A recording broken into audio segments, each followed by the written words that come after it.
Okay, so for those of you who don't know, the United Kingdom decided to open a ministry of propaganda like the Nazis used to have, but they call it something more beautiful. They call it Ofcom. And what Ofcom is supposed to do is to censor the human race. This is actually something interesting because in the history of mankind, usually fascistic dictatorial nations would only censor their own people. The Soviets would censor the Soviets. The Germans would censor the Germans, right? The Soviets never actually managed to censor the Americans. That is something new, which the British people are trying right now with Ofcom, right? Now, if you actually look at what Ofcom is doing, it's also very interesting because they also say they censor things that are legal but harmful. So, in other words, they have a lot of leeway when it comes to what they can censor. And the idea is that if you have a website on the internet, then they should be able to censor it, right? As long as some British people are there. Academic Agent, being a fucking moron, actually defended this principle.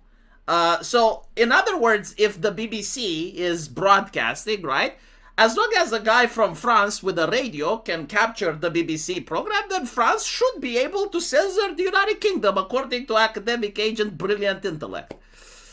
Or a newspaper, right? If you have The Sun, and some newspapers from The Sun actually manage to reach into France through any way, it doesn't really matter, well, the French government should have the sovereignty to start censoring British publication.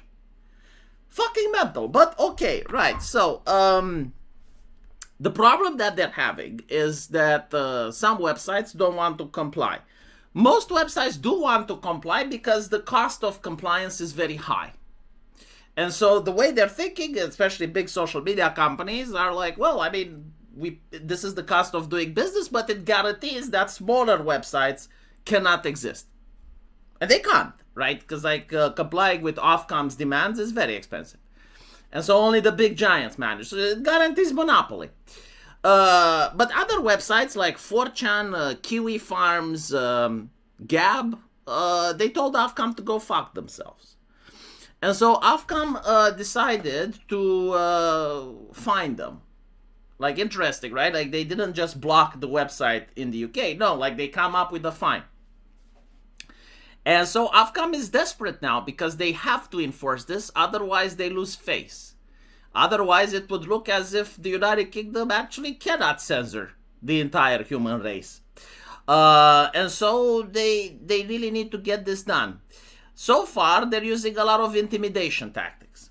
And so here we have the recent one, which says that Ofcom has told the Independent newspaper that they intend to work with the American police and the courts to recover fines from 4chan. This is legally illiterate. If they really want to sue us in the United States to recover a foreign censorship penalty, we welcome the fight. Why is it a threat? Just go fucking sue them then, right? Why are you telling, I'm going to sue you, I'm going to... just fucking sue them. And also, working with the police. You don't need to work with the police.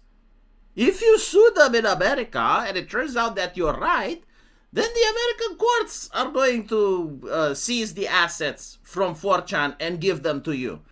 What do you mean, work with the police? To do what? They haven't committed any crime. I know, for people like Academic Agent, again, this must be baffling, right? But if someone is from another country, you do not have jurisdiction over them, right? Britain may rule the waves, but America actually fought you guys in the Independence War, specifically so that you do not have jurisdiction over their citizens. Fucking wild. Anyway, right, so I think the fine is £1 million or some shit, close enough, right? And the way that Britain can actually get money from websites, let's say Google, right? If they wanted to sue Google and Google would say, how about you go fuck yourselves? In theory, the UK could actually seize the assets from Google that are in the UK. They can also make it illegal for people to work with Google if they're British companies, right? So they have tools that they can use.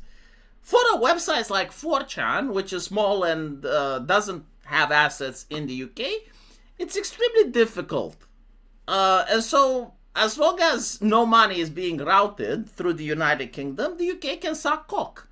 The only thing that they can do is, yes, like they could actually sue them in the United States.